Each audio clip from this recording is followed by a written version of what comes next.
Highways publicity అనే ఒక pitch అనేది ఉంటే ఎవడైనా కానీ ఆడైనా మగైనా వాళ్ళని మనం మార్చలేం.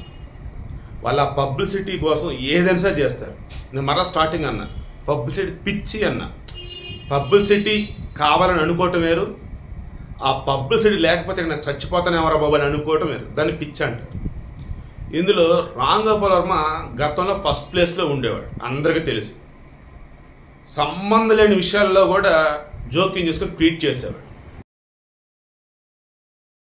చిన్న విషయమైనా పెద్ద విషయమైనా, కుక్కలదైనా మనుషులదైనా రాజకీయ నాయకులదైనా సినిమా సెలబ్రిటీలదైనా ఏదైనా సరే. బట్ ఆ కుక్కల విషయంలో ఆ రామ్ గోపాల్ వర్మ చేసినటువంటి ట్వీట్లు కానీ టీవీ డిబేట్లు కానీ ఓ రకంగా సత్ఫలితాలు ఇచ్చే అని మెచ్చుకున్నారు కూడా. ఈ యాంగిల్ కూడా ఉందా, మానవత్వం కదా అని. అప్పుడు కూడా మరలా ఆ గద్వాల విజయలక్ష్మి మీద ఎవరు ఈమె జిహెచ్ఎంసీ మేయర్ ఆమె మీద కోపం ఉందని చెప్పేసి అలా కొంతమంది అనుకున్నారు, లేదా కుక్కల వల్ల నిజంగా ఇబ్బంది పడటం కొంతమంది అనుకున్నారు. సరే, మొత్తానికి ఒక మంచి రీజన్ కోసం అలా చేశాడు, ఓకే. బట్ ఇంకా ఆ తర్వాత ఆడల తొడలని మందని రాజకీయ నాయకులకు సంబంధించి, ఇక పార్టీలకు సంబంధించి, సినిమాలకు సంబంధించి, లెస్బియన్లు కావచ్చు, గేలు కావచ్చు, లేదా నా ఇష్టం వచ్చినట్టు సినిమాలు తీస్తాను, నా ఇష్టం అంటూ, నచ్చితే చూడండి లేకపోతే లేదంటూ, ఇలా రకరకాలుగా ఆయన పెట్టేవి ఏవైతున్నాయో పబ్లిసిటీ కోసం తప్ప ఇంక దేనికోసం కాదు. వదిలేంటారా అనుకున్నారు, వదిలేశారు. ఇక ఈ ప్లేస్ని ఇప్పుడు రీప్లేస్ చేసేందుకో లేదు అన్నప్పుడు అసలు నన్ను మీరు మర్చిపోతున్నారు, నేను గుర్తున్నాను మీకు అన్నట్టుగానో ఈ వేణుస్వామి అనే అతను వచ్చాడు. వేణుస్వామి గతంలో జాతకాలంటూ, రాశి ఫలాలంటూ, గ్రహ బలాలంటూ, నక్షత్ర బలాలంటూ, ముహూర్త బలాలంటూ ఆయన ఏవైతే చెప్పినాడు రీసెంట్ టైమ్స్లో అన్నీ ఫెయిల్ అయింది. అతను జస్ట్ ఇదిగో నాకు కాయిన్ వేస్తున్నా, బొమ్మ బొరుసు, బొమ్మ పడింది, నేను జాతకం చూసి చెప్పా అందుకే బొమ్మ పడింది అంటే, నేను జాతకం చూసి చెప్పా అందుకే బొరుసు పడింది అంటే, బొరుసు పడితే నాకు తెలుసు, ఎందుకంటే నువ్వు ఎగరేసే టైము, నువ్వు ఎలా ఎగరేస్తావో, నీ జాతకం ఎలా ఉందంటే మొత్తం నాకు తెలుసు. ఆడి జాతకం వాడు ఎవలా మరి ఎట్ట తెలిసిందంటే నాకు తెలుసు అంటాడు, అదంటే పేరు అంటాడు. ఇలా ఏదో ఒకటి చేసే జనాల్లో ఉండాలి. ఈ మనిషి బ్యాక్గ్రౌండ్ పరిశీలిస్తూ ఉన్నప్పుడు మామూలుగానే బ్రాహ్మణుడు, శాస్త్రాల మీద పట్టుంది, అవగాహన ఉందని అనుకున్నా, సినిమాలలో ముహూర్తాలు పెడితే ఆ రకంగా సెలబ్రిటీతో ఈయనకు పరిచయం. ఇక ఆ తర్వాత ఆయన మిస్సెస్ ఆమె నాచు అద్భుతంగా వాయించింది. So I think love marriage అనుకుంటున్నాను నేను. ఓకే, వాళ్ళు దంపతి చాలా చక్కగా ఉంటారు. బట్ వీళ్ళకి సన్నిహిత సంబంధాలు అన్నప్పుడు బాగా డబ్బున్న వాళ్ళు కానీ లేదు సినిమా వాళ్ళు కానీ లైక్ ఇలా. వేణుస్వామి అన్నప్పుడు నాకు 6TV పరిచయం. ఆ 6TV డిబేట్లకు ఆయన వచ్చినప్పుడు మేము మొదట్లో ఎర్లీ మార్నింగ్ వచ్చేసి రాశి ఫలాలు కావచ్చు, ఆ రోజు ఎలా ఉండేది ఎట్లా ఇవి చెప్తూ ఉండేవాడు. ఇక ఆ తర్వాత క్రికెట్ మీదకి సంబంధించి ఏ దేశం ఈరోజు గెలిచింది ఏంటి అని కానీ లైక్ అవన్నీ చెప్పుకుంటూ వెళ్తూ ఉన్నప్పుడు నేనే డిబేట్ కూడా ఆర్గనైజ్ చేసేవాడు. ఇక అప్పటి నుంచి పేరు రావటం మొదలైంది. పేరు రావటం అంటే ఎలాగా, ఈయన కొన్ని చెప్పినవి జరగటం అని కానీ లేదా జరిగేవి ఇమాజిన్ చేసి చెప్పటం కానీ. నేనైనా చెప్తాను, మన ఆంధ్రప్రదేశ్లో గెలిచేది కూటమే, ముఖ్యమైన చంద్రబాబు నాయుడే. 1 year కాదు,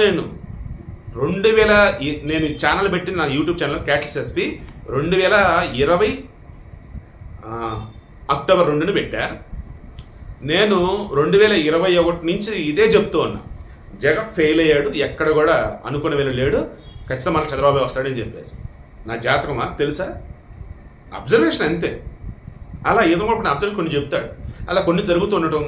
ఈలోపు ఇంకేమైంది, సమంత నాగ చైతన్యకి సంబంధించి పెళ్ళి అన్నప్పుడు అప్పుడు మొదలెట్టాడు, వాళ్ళు సరిగా లేవు, ఎక్కువ నాలుగు కలిసి ఉండలేరు, విడిపోతారు అని.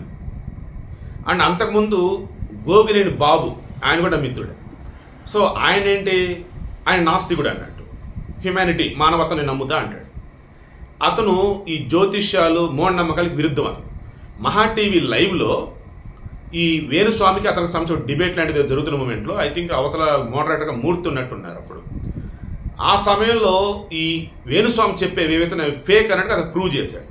దెన్ ఈ వేణుస్వామి ఆ లైవ్లోనే, అయ్యా నా పేరు వేణుస్వామి, నన్ను ఎవరు నమ్మొద్దు, నాకు జాతకం చెప్పడం రాదు, నేను అబద్ధాలు చెప్తా అని చెప్పేసి అని లైవ్లో వెళ్ళిపోయాడు. అప్పుడు ఇంకా ఫేమస్ అయ్యాడు.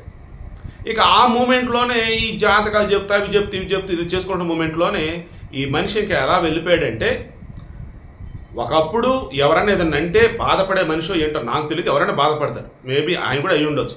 బట్ ఆ తర్వాత ఎవరో ఈయనకి చెప్పున్నారు ఏమని, ఏం పర్లా గతంలో ఒక న్యూస్ ఛానల్ వచ్చేసి నేను మంచి చెప్తానంటూ గబ్బు తిన్ని ఇస్తూ ఉంటే జనాలు తిడుతూ ఉండేవాళ్ళు, అయినా సరే ఆ ఛానల్లో చూస్తూ ఉండేవాళ్ళు. ఆ ఛానల్ జనాలు అందరికీ తెలిసింది.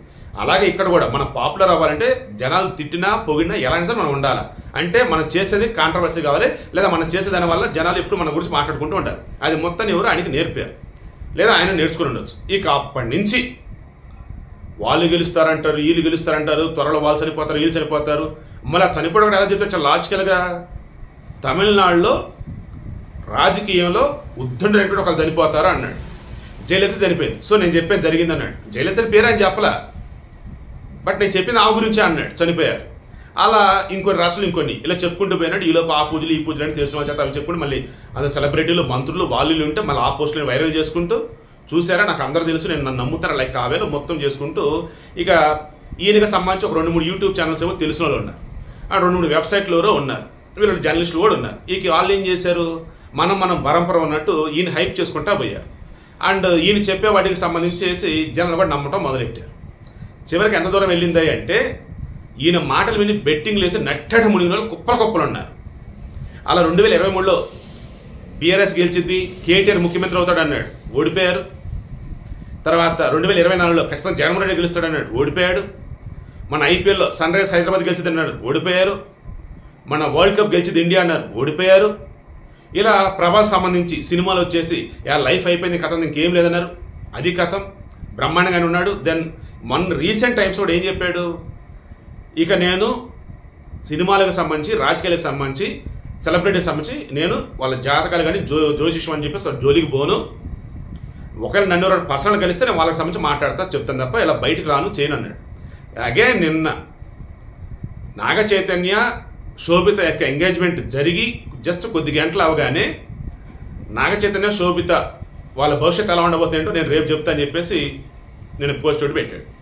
ఈరోజు మార్నింగ్ ఎర్లీ అవర్స్ తిప్పి కొడితే ఎంగేజ్మెంట్ జరిగి 24 గంటలు కూడా కాకముందే ఆ పబ్లిసిటీ పిచ్చి ఆయన ఉండేవట్ల ఆల్రెడీ నేను ఫెయిల్ అయ్యాను, జనాలంతా తూగొట్టారు, చీగొట్టారు, ట్రోలింగ్ చేశారు, ఇక నేను కూడా జాతకం చెప్పను, జ్యోతిష్యం జోలికి పోయినని చెప్పాను, అయినా సరే మరి ఇప్పుడు ఏంటి అని క్వశ్చన్ చేసుకోవాలా. వచ్చేసాడు. వచ్చేలాగానే ఎలా సమంత అండ్ నాగ చైతన్యకి సంబంధించి 50% అని చెప్పాను నేను.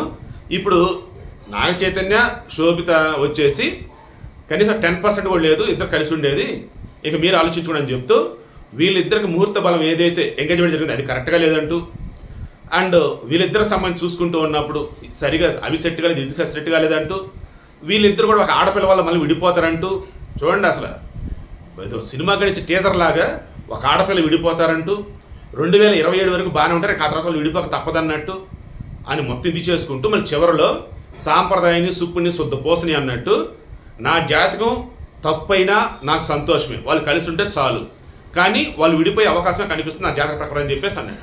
వాళ్ళ జాతకాలు ఈయనకి ఎవరు ఇచ్చారు చెప్పండి, వాళ్ళ జాతకాలు చెప్పండి, నేను ఎవరు అన్నారు? అరే ఎవడైనా సరే ఒక శుభకార్యం జరిగితే ఆశీర్వదించాలి, శుభకార్యం జరిగిందా ఇంకేముంది త్వరలో వినాశనమే అని అంటే ఏమన్నా అర్థం ఉందా? శుభం పలకరా పెళ్లి కొడక అంటే ఏదో అన్నట్టు ఇంత దారుణంగా పబ్లిసిటీ పిచ్చి కోసం ఏదైనా సరే చేస్తాడా? నేనైనా చాలా ఫ్రూషణ పద్ధతిగా చెప్పా, బయట గలీస్తరంగా తిడతాను అసలు ఆ మనిషిని అయితే. పబ్లిసిటీ కోసం ఎంతకంటే దిగజారుతావు నువ్వు, దేనికి నాకు హద్దు అనేది ఉంటుంది, నీకు హద్దు కూడా లేదా? ఇంతగా మించినటువంటి దిగజారడు అనుకుంటే ప్రతిసారి నువ్వు దిగజారుతున్నాను, అసహ్యం వేస్తుందని చెప్పేసి జర్నలిస్ట్ కూడా చాలా మంది ఓపెన్గానే పెడుతూ ఉన్నా. ఈ వీడియో మెయిన్ ఇంట్రెస్ట్ మరలా చెప్తున్నా, దయచేసి ఎవరినైతే యూట్యూబ్ ఛానల్స్ న్యూస్ ఛానల్స్ ఎవరైనా కానీ పేపరో వాళ్ళు హైప్ చేసుకుంటా పోతే వాళ్ళకి టాలెంట్ ఉందా సబ్జెక్ట్ ఉందా లేదా ఇవన్నీ ఆలోచించకుండా మీరు కూడా అదే వేలో గొర్రెల్లాగా ఫాలో అవ్వకండి. సీరియస్గా ఈయన చేస్తున్న దానివల్ల నిజమైనటువంటి కొంతమంది జ్యోతిష్యులు పండితులు జాతకాలు చెప్పాలంటారు, వాళ్ళు పట్టగొడుతున్నాడు. హిందువులకు సంబంధించి కొన్ని నమ్మకాలకు సంబంధించి ఇతర మతాల వాళ్ళు చూసి నవ్వేలాగా చేస్తున్నాడు ఈ మనిషి. నిజంగా సిగ్గేస్తుంది. మరి ఆ మనిషికి మరి అసలు సిగ్గుందా లేదా నేను చెప్పనని చెప్పి మరలా ఎందుకు చెప్తున్నాడు? అండ్ ఆ మనిషి వచ్చేసి అసలు శుభం పలకడం రాదా అని చెప్పేసి నేను కాదా బాబు, బయట ఘోరాతి ఘోరంగా తిడుతున్నారు, ట్రోలింగ్లు చేస్తారన్నారు. నేనైతే ఒకటే అడుగుతున్నా, మనస్సాక్షి అన్నది ఉందా వేణుస్వామి నీకు? నేను అసలు ఎవరిని అడిగారా చెప్పమని? వాళ్ళు కలిసి ఉండడం విడిపోవడం వాళ్ళు చూసుకుంటారు. సెలబ్రిటీ లైఫ్కి సంబంధించి మంచి చెప్తే సంతోషమే కానీ అసలు ఎంగేజ్మెంట్ జరిగింది 24 గంటలు కూడా కాల, ఈ పెళ్లి డేట్ కూడా చెప్పలేదు. ఇంత దారుణంగాన వాళ్ళు విడిపోతారు, ఒక అమ్మ వాళ్ళు విడిపోతారు. సమంత నాగ చైతన్యకి సంబంధించిన ఏది చెప్పాను అదే జరిగింది. ఇప్పుడు నాగ చైతన్య శోభిత కూడా నేను చెప్పింది జరిగింది అంటే ఎంత ఘోరం అసలు.